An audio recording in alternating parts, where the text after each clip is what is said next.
എല്ലാവർക്കും നമസ്കാരം. ശ്രീമദ് ഭഗവത്ഗീത 2-ാം അധ്യായം സാഖ്യയോഗം 48-ാമത്തെ ശ്ലോകം. ഈ ഒരു ശ്ലോകവും പലപ്പോഴായിട്ട് നിങ്ങൾ കേട്ടതായിരിക്കാം. എങ്കിൽ കൂടി ഒന്നുകൂടി നമുക്കത് മനസ്സിലാക്കാം. യോഗസ്ഥ കുരു കർമാണി സംഗം ത്യക്ത്വാ ധനഞ്ജയ സിദ്ധ്യസിദ്ധ്യോ സമോ ഭൂത്വാ സമത്വം യോഗ ഉച്യതേ.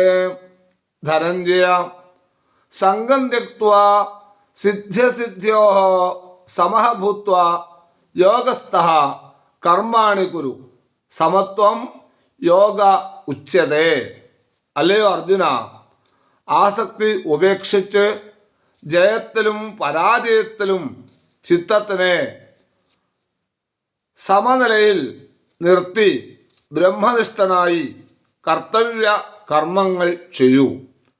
മനസ്സിൻ്റെ സമഭാവം എന്നതിനെയാണ് യോഗം എന്ന് വിളിക്കുന്നത്. സുഖം വരുമ്പോൾ അധികം സന്തോഷിക്കുകയോ ദുഃഖം വരുമ്പോൾ അതിൽ സങ്കടപ്പെടേണ്ട കാര്യമോ ഇല്ല എന്നർത്ഥം. സമചിത്ത ഭാവന ജീവിതത്തിൽ ഏറെ ഗുണം ചെയ്യും എന്ന് ഈ ഒരു ശ്ലോകം നമ്മെ പഠിപ്പിക്കുന്നു.